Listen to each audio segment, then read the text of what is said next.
Hello everyone, welcome to Esha tutorial coaching classes. आज हम लोग फिज़िक्स का पार्ट 4 का वीडियो बनाएंगे, जिसमें हम लोग पार्ट 3 का जो लास्ट हम लोगों ने किया था सुपरपोजिशन प्रिंसिपल, उसके साथ हम लोगों ने एक प्रॉब्लम भी किया था। तो उसी से रिलेटेड और एक प्रॉब्लम करेंगे सुपरपोजिशन प्रिंसिपल से, और उसके बाद हम लोग नेक्स्ट टॉपिक पे प्रोसीड करेंगे। ठीक है, तो एक प्रॉब्लम हम लोग करेंगे अभी जो सुपरपोजिशन प्रिंसिपल के साथ रिलेटेड है। ठीक है, क्वेश्चन ऐसा है,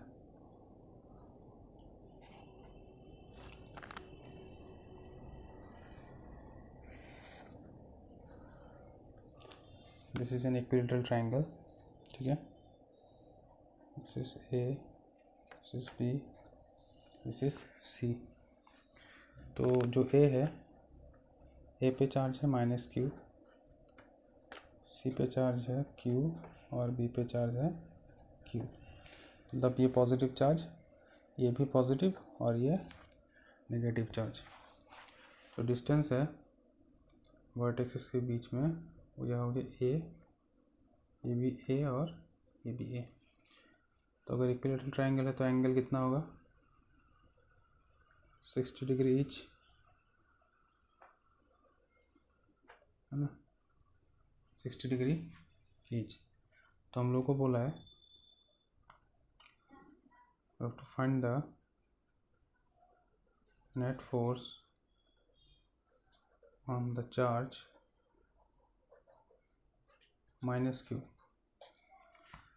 -q जो चार्ज है ये वाला, इस पे नेट फोर्स कितना लग रहा है वो निकालना है हम लोगों को। ठीक है, तो ये सिस्टम ऑफ मल्टीपल चार्जेस हो गया, 3 चार्जेस का सिस्टम है। अब इन तीनों में से एक चार्ज हम लोग लेंगे -q। इस चार्ज पे total force, net force, resultant force जितना लग रहा है वो हम लोग को निकालना है बाय यूजिंग सुपरपोजिशन प्रिंसिपल। ठीक है ना, तो पहले इस चार्ज पे कितना फोर्स लग रहा है वो हम लोग देख ले, कितना सारा फोर्स है। उसके बाद वो सब फोर्सेस का वेक्टर सम निकालेंगे हम लोग। ठीक है, तो सॉल्यूशन करते हैं हम लोग।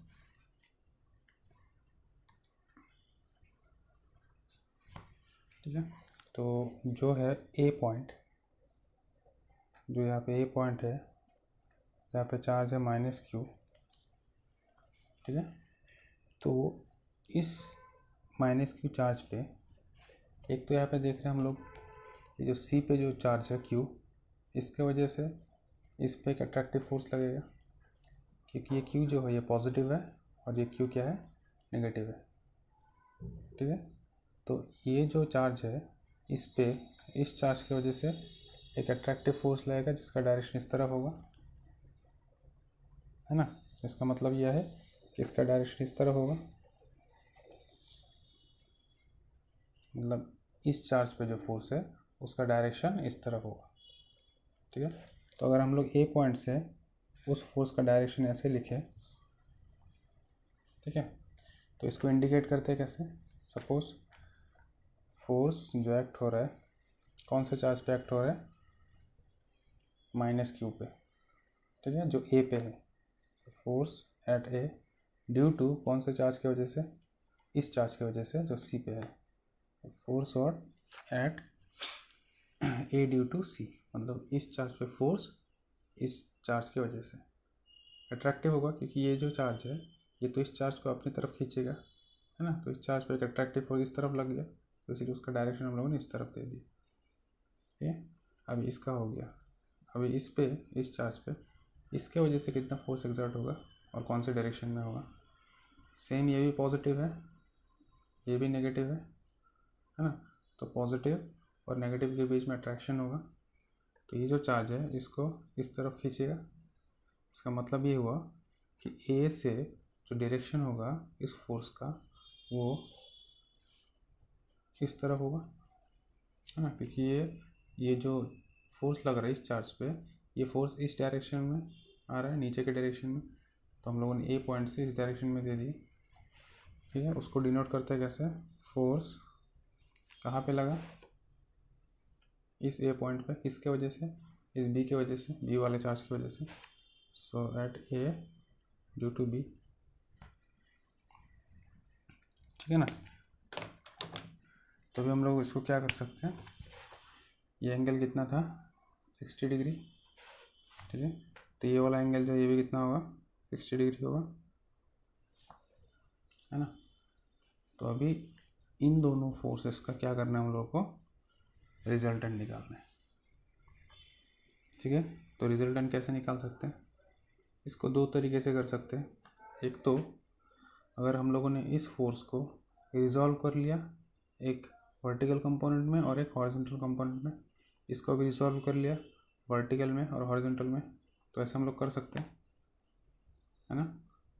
या फिर क्या कर सकते हैं कि हम लोग parallelogram law of vector addition से कर सकते हैं, ठीक है। कैसे कर सकते हैं, हम लोग को पता है अगर हम लोग के पास एक वेक्टर है जो इस तरफ जा रहा है सपोज ए, और एक वेक्टर है जो इस तरफ जा रहा है सपोज बी, ठीक है। इन दोनों का रिजल्टेंट हम लोग कैसे निकालते हैं, by using parallelogram law of vector addition, है ना। तो ये जो जाता है डायगोनली, ये हो गया resultant vector of B and A, बीच में जो एंगल होगा थीटा, ये पूरा एंगल थीटा, है ना। रिजल्टेंट कैसे निकालते थे हम लोग, R equals to A square plus B square plus 2ab cos theta, हम लोगों को पता है ये बात, ठीक है। तो वैसा ही कुछ है यहाँ पे केस, एक फोर्स जा रहा है इस तरफ, एक फोर्स जा रहा है इस तरफ। सो अगर हम लोग दोनों को parallelogram law of vector addition से जोड़े तो ये हो जाएगा इसका रिजल्टेंट। रिजल्टेंट मतलब net force of what, of F A C and F A B, इन दोनों का नेट फोर्स। तो अभी इसको एफ आर से डिनोट करते हैं, रिजल्टेंट फोर्स जो हम लोगों को निकालना है, ठीक है। तो using the formula resultant force का वैल्यू क्या होगा यहाँ से, F A B whole square plus F A C whole square plus 2 into F A B into F A C cos theta, ये हो जाएगा, है ना। तो पहले एफ ए बी और एफ ए सी का वैल्यू निकाल लेते हैं। एफ ए बी क्या है, ए और बी कहाँ पे था, ये है ए, ये है बी, इन दोनों के बीच का force by using Coulomb's law. हम लोग क्या जानते हैं कि दो अगर चार्ज रेस्ट पे है, स्टैटिक चार्ज है, उन दोनों के बीच का फोर्स कैसे निकालते हैं, बाय यूजिंग कूलम्ब्स लॉ, जिसका फॉर्मूला क्या होता है 1/4 पाई एप्सिलॉन नॉट, दोनों चार्जेस का प्रोडक्ट और उसका मोड लेते हैं हम लोग पॉजिटिव वैल्यू, एक चार्ज है क्यू, एक चार्ज है माइनस क्यू, ठीक है। इसलिए हम लोग मोड लिया था लास्ट टाइम, एक हो गया क्यू, एक हो गया माइनस क्यू। अब दोनों को मिला के इसका जो प्रोडक्ट आएगा वो क्यू स्क्वायर आएगा, क्योंकि मोड लिया हम लोगों ने, नेगेटिव वैल्यू नहीं रहता मोड के अंदर, है ना। और डिवाइडेड बाई उसका डिस्टेंस जो है कितना लिया था, डिस्टेंस था ए, सो ए का स्क्वायर।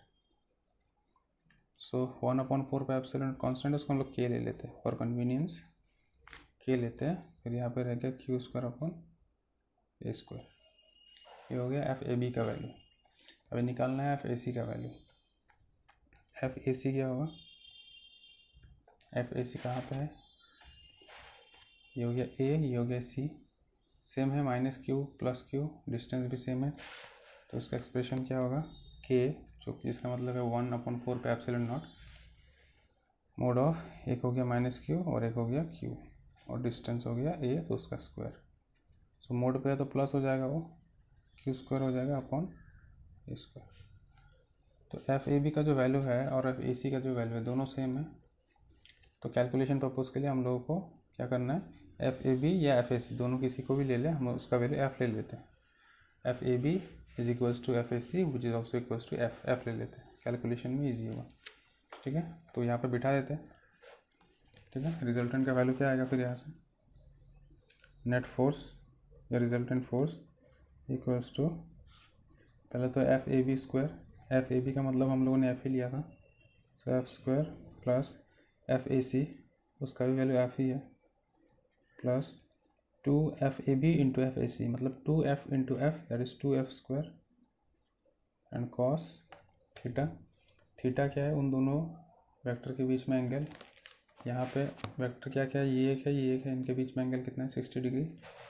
सो आ जाएगा cos 60 डिग्री। तो यहाँ से अगर हम लोग निकालें तो कितना होगा 2f² plus 2f² into cos 60 का वैल्यू क्या है 1/2 है ना। सो 2 कैंसिल हो गया, बचा क्या 2f² प्लस f² हो गया 3f², इसका वैल्यू हो गया √3f न्यूटन।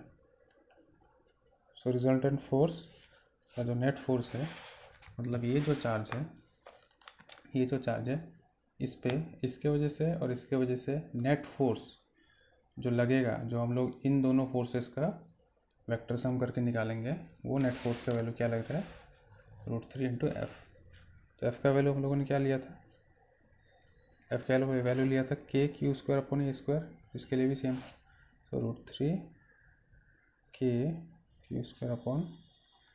न्यूटन। ये हो जाएगा नेट फोर्स या resultant force on the charge at A due to the charges at B and C।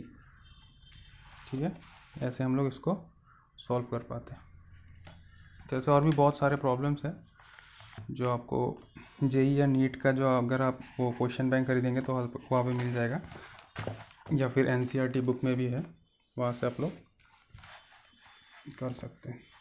ठीक है, तो नेक्स्ट जो टॉपिक है वो है electrostatic force due to continuous charge distribution.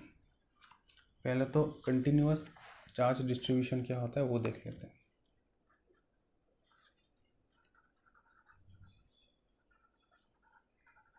Continuous charge distribution,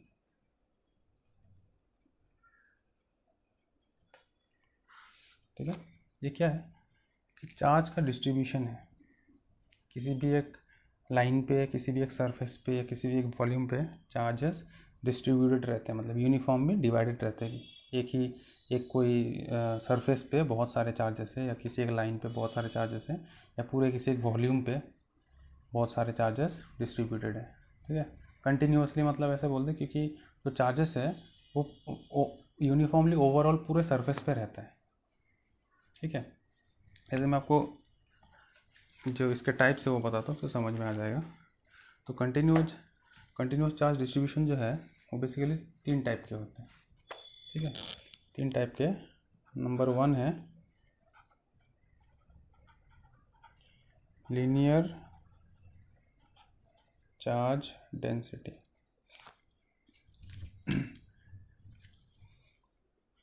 इसको हम लोग डिनोट करते हैं लैम्डा से। लीनियर से आप लोग क्या समझ में आ रहा है, लीनियर मतलब क्या, स्ट्रेट लाइन है ना। तो लीनियर चार्ज डेंसिटी क्या है कि सपोज हम लोगों के पास है 1 डायमेंशनल एक फिगर है। ठीक है, सपोज एक स्ट्रेट लाइन है,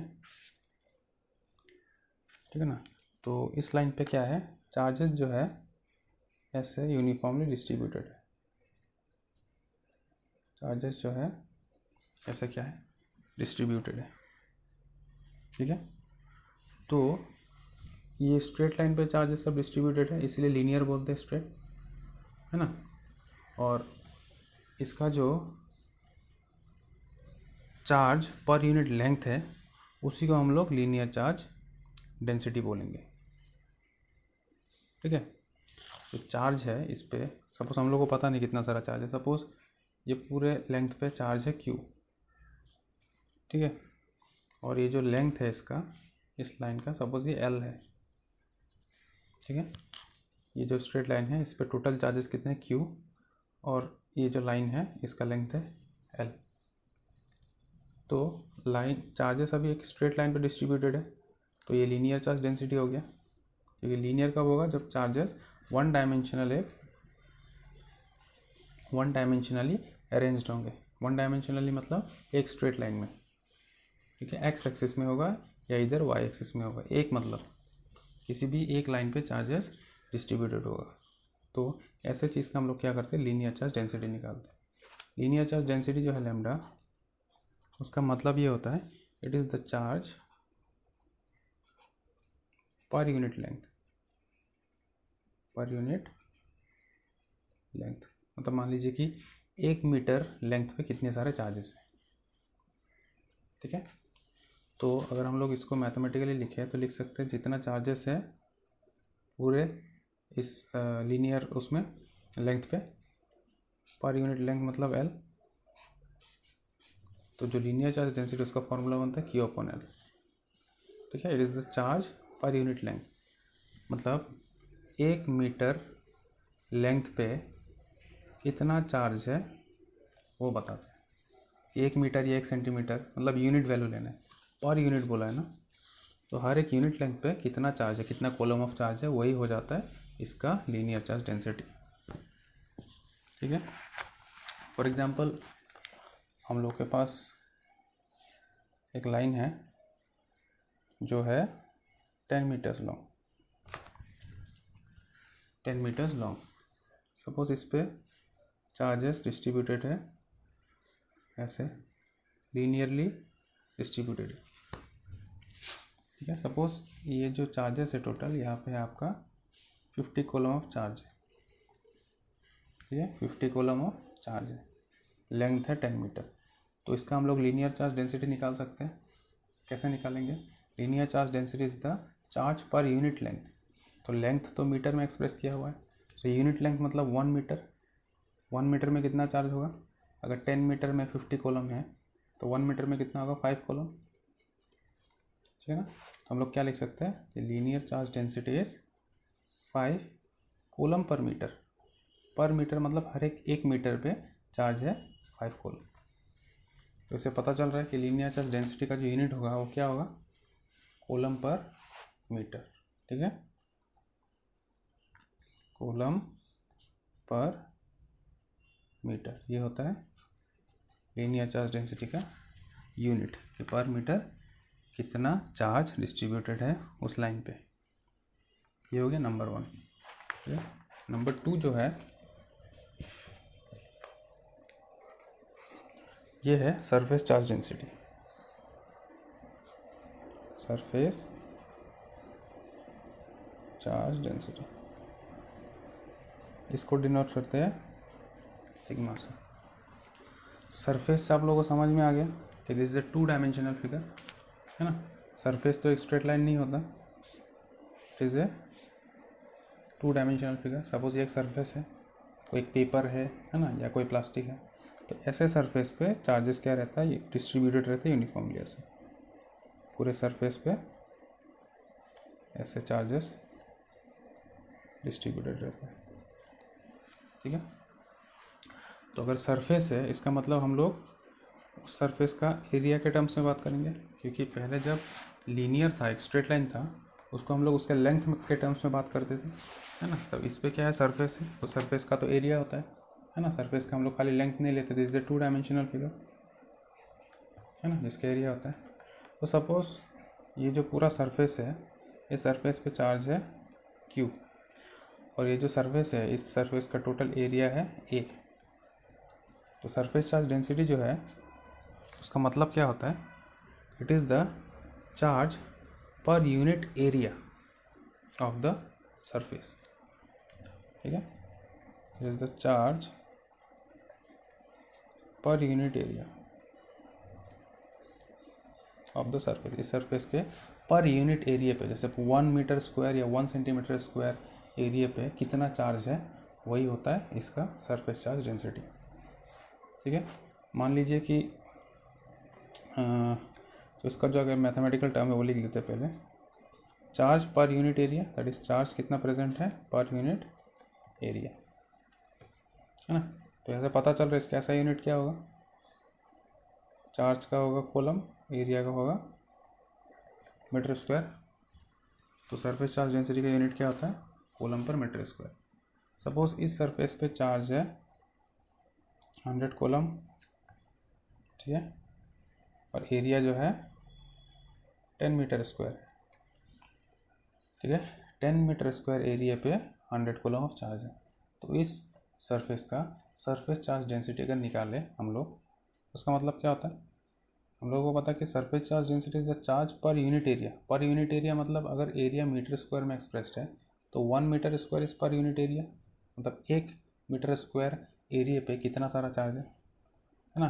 अगर 10 मीटर स्क्वायर पे 100 कॉलम चार्ज है तो 1 मीटर स्क्वायर पे कितना चार्ज होगा, 10 कॉलम, है ना। सो इसका अगर ऐसा एग्जांपल ले कि 100 कॉलम चार्ज है और 10 मीटर स्क्वायर इसका एरिया है तो इसका सरफेस चार्ज डेंसिटी कितना बन जाएगा, 10 कॉलम पर मीटर स्क्वायर, मतलब 1 मीटर स्क्वायर पे 10 कॉलम ऑफ चार्ज। ठीक है, ये हो गया सरफेस चार्ज डेंसिटी। नंबर 3 जो है वो है हम लोगों का वॉल्यूम चार्ज डेंसिटी। ठीक है, नंबर 3 जो है वो है volume charge density. Volume charge density क्या होगा, पहले लीनियर था, है ना, 1 डायमेंशन में, फिर सरफेस आया 2 डायमेंशन, सो वॉल्यूम मतलब 3 डायमेंशन, है ना। जैसे वॉल्यूम अगर ले तो हम लोग स्ट्रक्चर कैसे लेंगे, स्फेरिकल, है ना। एक स्फेयर तो 3 डायमेंशनल स्ट्रक्चर होता है ना, एक स्फेयर या एक क्यूब, स्फेयर भी हो सकता है, क्यूब भी हो सकता है। तो ये सब क्या है, 3 डायमेंशनल स्ट्रक्चर है। इसका लेंथ भी होता है, ब्रेड्थ भी होता है और थिकनेस या हाइट भी होता है। तो ऐसे चीज़ का चार्ज डेंसिटी कैसे निकालते हैं, सपोज हम लोग अगर क्यूब का एग्जांपल लें, suppose we have a cube,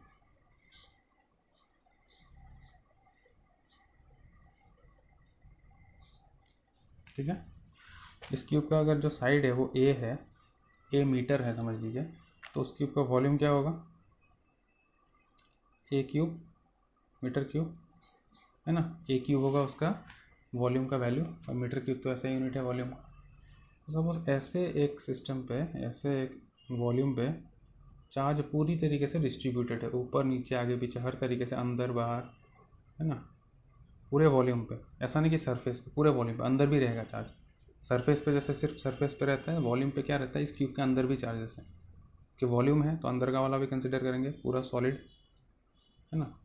तो सपोज पूरे क्यूब पे चार्ज है Q, ठीक है, और इस क्यूब का वॉल्यूम है V।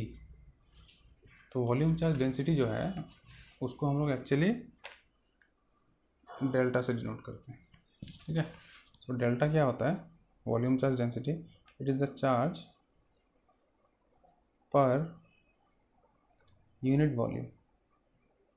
ठीक है, अगर वॉल्यूम मीटर क्यूब पे एक्सप्रेस किया हुआ है तो इसका मतलब ये है कि 1 मीटर क्यूब वॉल्यूम पे कितना चार्ज, वही होगा उस वॉल्यूम का वॉल्यूम चार्ज डेंसिटी। ठीक है, मान लीजिए कि यहाँ पे पूरे वॉल्यूम पे अंदर ऊपर सरफेस सब कुछ मिला के चार्ज है सपोज 50 कॉलम, 50 कॉलम है, और जो वॉल्यूम है मान लीजिए 10 मीटर क्यूब का वॉल्यूम है। ये पूरे क्यूब का वॉल्यूम है 10 मीटर क्यूब, और ये पूरे क्यूब पे चार्जेस जो है वो 50 कॉलम है, पूरा डिस्ट्रीब्यूटेड अंदर बाहर हर जगह। ठीक है, तो हम लोगों को इसका वॉल्यूम चार्ज डेंसिटी निकालना है। तो वॉल्यूम चार्ज डेंसिटी जो है वो क्या होता है कि it is the charge per unit volume. Per unit volume मतलब 1 मीटर क्यूब वॉल्यूम पे कितना चार्ज है।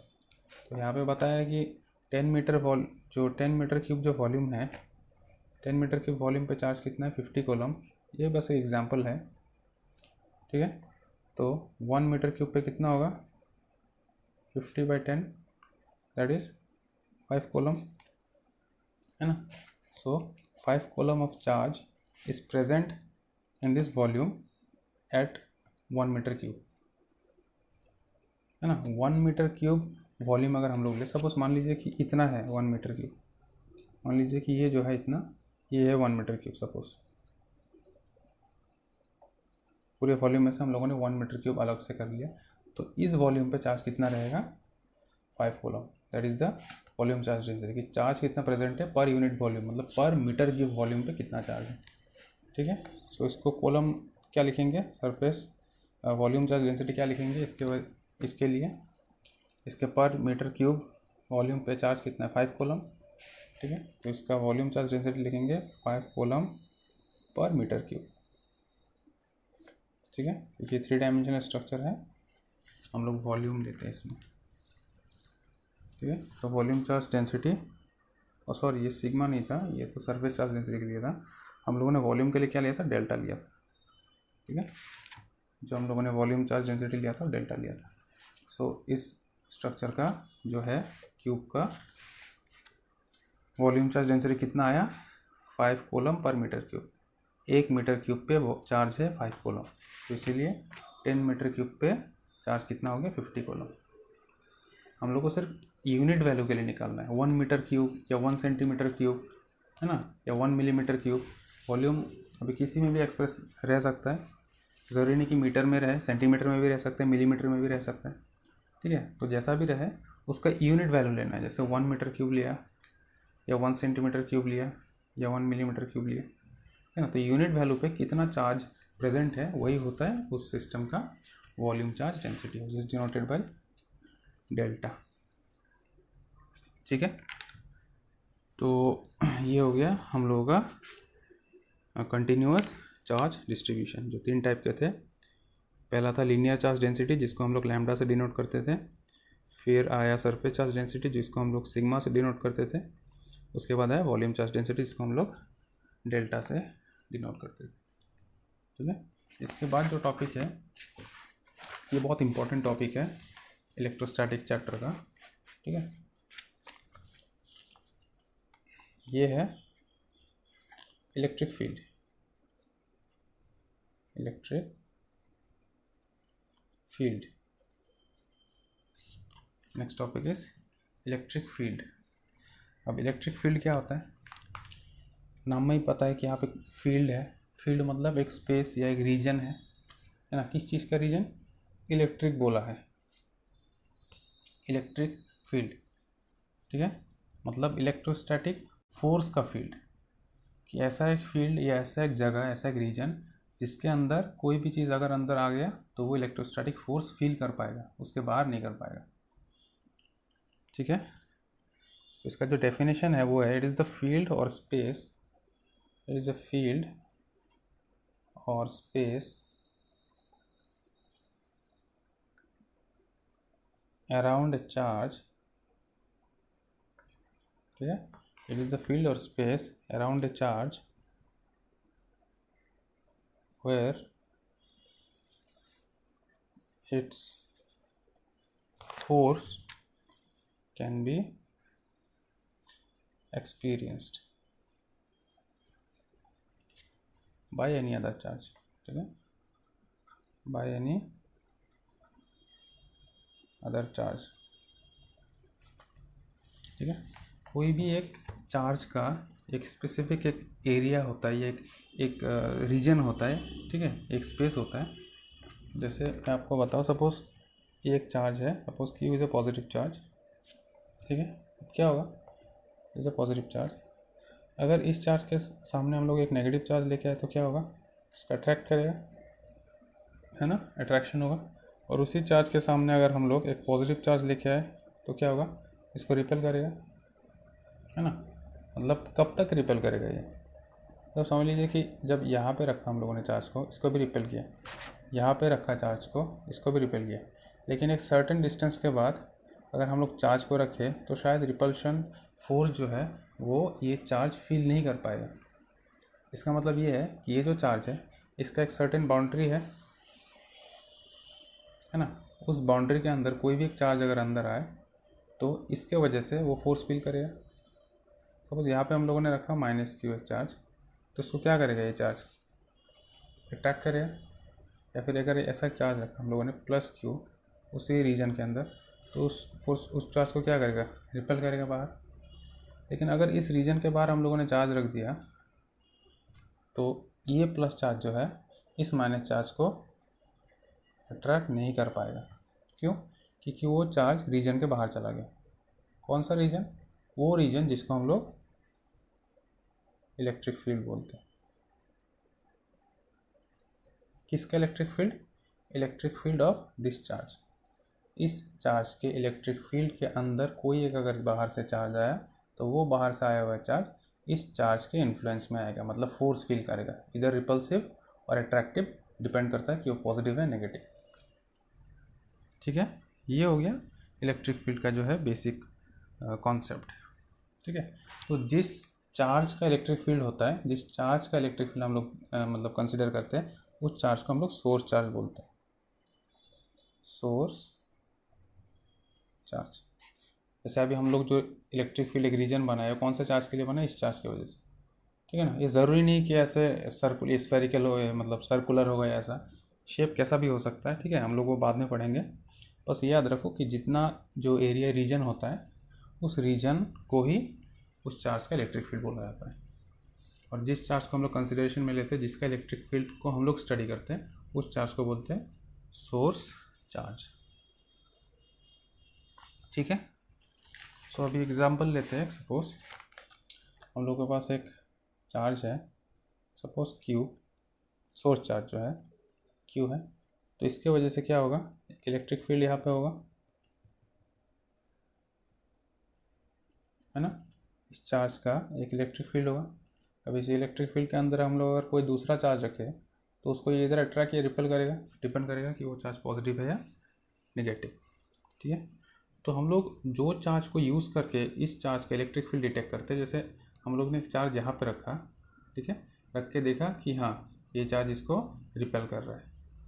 ठीक है, यहाँ पे रखा, देखा हाँ चार्ज इसको रिपेल कर रहा है। चार्ज को यहाँ पे रखा, फिर देखा रिपेल कर रहा है। इसको यहाँ ले गए, देखा रिपल्शन नहीं हो रहा है।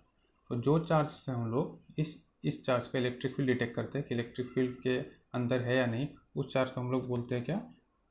Test charge. टेस्ट चार्ज, इसको हम लोग डिनोट करते हैं Q0 से। ठीक है, एक पॉजिटिव चार्ज होता है टेस्ट चार्ज, इसको हम लोग Q0 से डिनोट करते हैं। जैसे Q0 यहाँ पे रख दिया, तो देखा हाँ Q0 पॉजिटिव है, ये भी पॉजिटिव है, तो रिपल्शन होगा। तो यहाँ पे देख रहे हैं कि रिपल्शन हो रहा है, यहाँ पे रखा देख रहे रिपल्शन हो रहा है, यहाँ पे रखा देख रहे रिपल्शन हो रहा है, यहाँ पे रखा देख रहे हो रहा है। बट इस रीजन के बाहर जब हम लोगों ने Q0 को रखा, तो देखा कि रिपल्शन नहीं हो रहा है यार। क्यों? क्योंकि ये इस चार्ज के, इस सोर्स चार्ज के इलेक्ट्रिक फील्ड के बाहर चला गया। कैसे फोर्स फील करेगा? नहीं कर पाएगा वहाँ पे, है ना। तो सपोज हम लोगों ने जो चार्ज है टेस्ट चार्ज Q0, इसको इस पोजीशन पे रख दिया। ठीक है, रखने के बाद क्या होगा? ये पॉजिटिव है, ये भी पॉजिटिव है, तो ऑब्वियसली इस चार्ज पे एक रिपल्सिव फोर्स लगेगा इस तरह, है ना। रिपल्सिव फोर्स लगेगा Q0 चार्ज पे, पॉजिटिव Q जो है सोर्स चार्ज, इसके वजह से एक रिपल्सिव फोर्स इस तरफ लगेगा।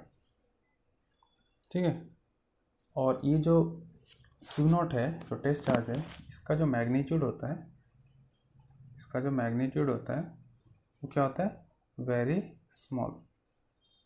इसका मैग्नीट्यूड बहुत स्मॉल होता है, इतना स्मॉल कि इस चार्ज को जब हम लोग यहाँ पे रखें, तो ये अपना एक इलेक्ट्रिक फील्ड ना बना पाए, कि ये इलेक्ट्रिक फील्ड के अंदर टेस्ट करने आया, ये आके खुद का अपना इलेक्ट्रिक फील्ड बना रहा है। तो ऐसा नहीं होना है, इसलिए हम लोग Q0 जो है इसका वैल्यू क्या लेते हैं? बहुत स्मॉल लेते हैं, such that it does not produce any effect on the electric field.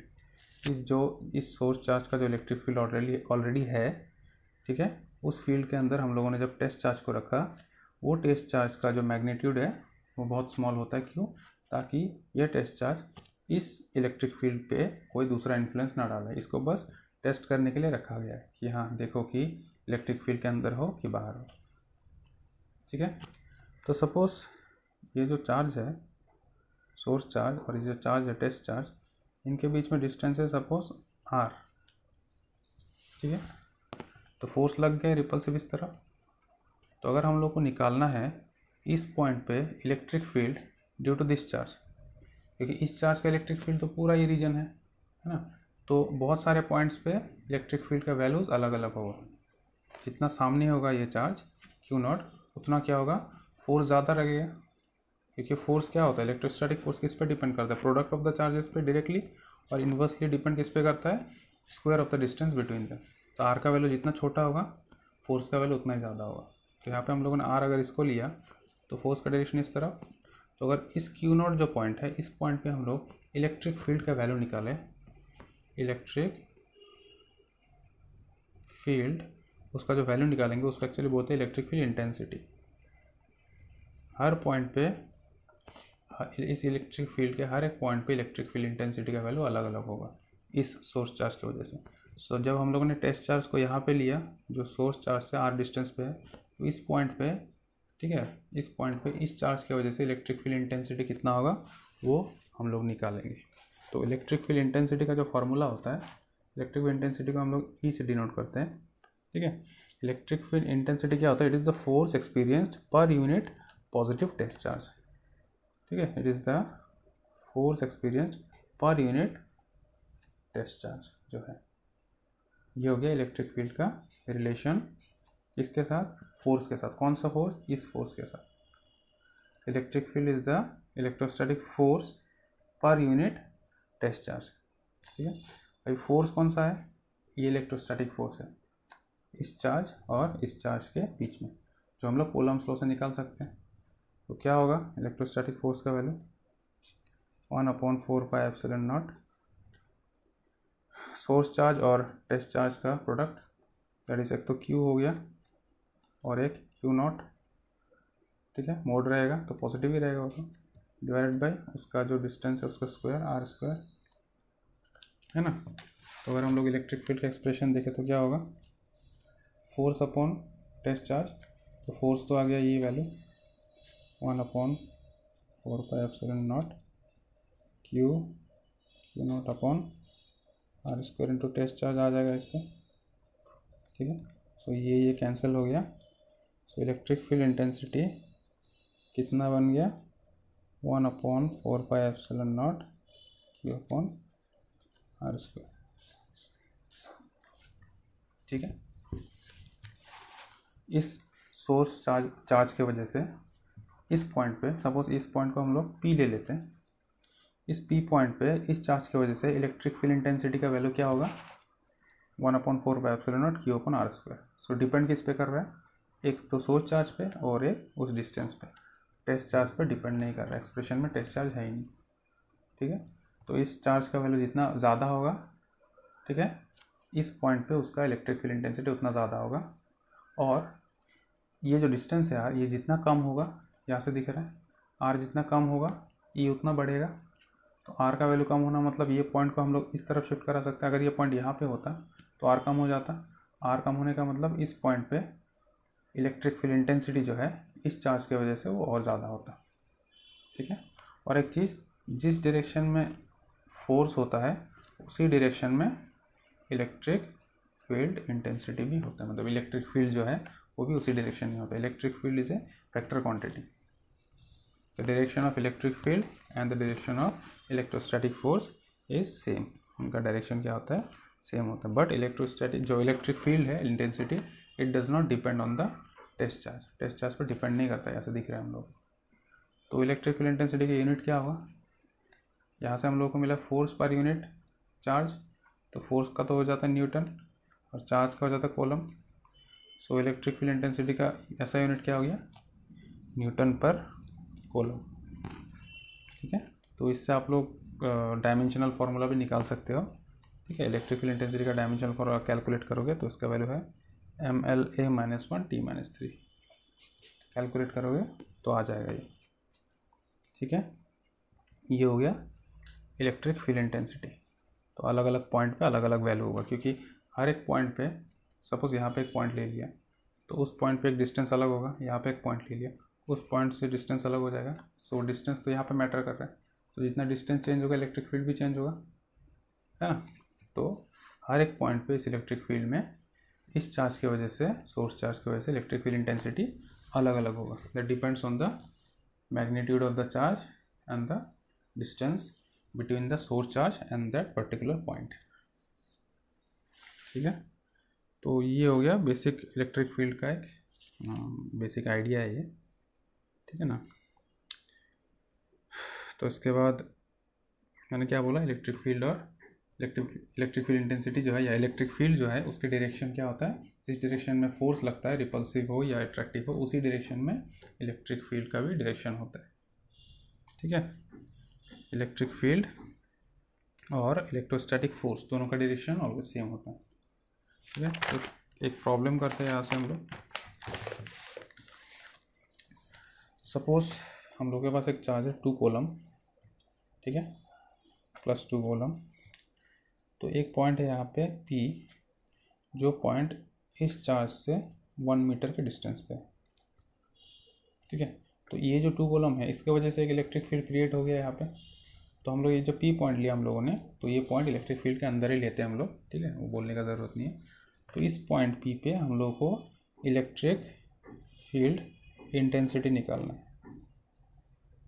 Electric field intensity जो हम लोग E से डिनोट करते हैं, कहाँ पे निकालना है? एट P पे निकालना है। किस चार्ज की वजह से? इसके वजह से, ड्यू टू 2 कूलम चार्ज। कैसे निकालेंगे? हम लोग को पता है, अगर हम लोग के पास एक चार्ज है जिसके वजह से हम लोग को इलेक्ट्रिक फील्ड इंटेंसिटी निकालना है एक पॉइंट पे, उसका फॉर्मूला कैसे था हम लोगों के पास? 1/4πε0 Q/r²। Q कौन सा चार्ज था? Source charge. यहाँ पे सोर्स चार्ज क्या है? 2 कूलम। Q क्या हो गया? 2 कूलम। और R क्या था? R था डिस्टेंस उस पॉइंट और उस चार्ज के बीच में जो 1 मीटर। सो R हो जाएगा 1। सो 1/4πε0 का वैल्यू हम लोग को पता है कितना है, 9 × 10⁹ इंटू Q का वैल्यू है 2 कूलम, रेडियस डिस्टेंस जो है इसका स्क्वायर हो गया, 1 स्क्वायर का 1, सो 18 × 10⁹ न्यूटन पर कूलम। ये हो गया इलेक्ट्रिक फील्ड इंटेंसिटी। कहाँ पे? At this point P। कौन से चार्ज की वजह से? इस चार्ज की वजह से। अलग अलग पॉइंट पे अलग अलग वैल्यू, क्योंकि अगर मैंने यहाँ पे पॉइंट ले लिया तो डिस्टेंस हो गया 0.5 मीटर, है ना। तो R की जगह 0.5 आ जाएगा, तो इसका वैल्यू अलग आ जाएगा। तो इसका मतलब ये है कि हर एक पॉइंट पे इलेक्ट्रिक फील्ड इंटेंसिटी का वैल्यू क्या होगा? अलग अलग होगा, ठीक है। तो ऐसे हम लोग इलेक्ट्रिक फील्ड इंटेंसिटी निकाल सकते हैं। तो नेक्स्ट क्लास में हम लोग इलेक्ट्रिक फील्ड का कुछ प्रॉपर्टीज़ पढ़ेंगे, ठीक है। इलेक्ट्रिक फील्ड जो वेक्टर है वो, हाँ, electric field is a vector quantity, मैंने पहले ही बोला था, ठीक है। Electric field is a vector quantity, क्योंकि इलेक्ट्रिक फील्ड क्या होता है? Force per unit column per unit charge होता है। तो force is a vector quantity, इसलिए इलेक्ट्रिक फील्ड भी क्या है? Vector quantity. और इसका डायरेक्शन कहाँ पे होता है? इस फोर्स के डायरेक्शन में होता है, ठीक है। तो नेक्स्ट क्लास में हम लोग इलेक्ट्रिक फील्ड का कुछ वो पढ़ेंगे, प्रॉपर्टीज़, और उस वेक्टर का मतलब कुछ डायग्राम्स भी है, इलेक्ट्रिक फील्ड लाइंस वगैरह, वो सब पढ़ेंगे, ठीक है। तो एनसीईआरटी किताब में जितने सारे प्रॉब्लम्स आप सॉल्व कीजिए इलेक्ट्रिक फील्ड से रिलेटेड, और कुछ प्रॉब्लम हो तो कमेंट सेक्शन में बताइए। Thank you.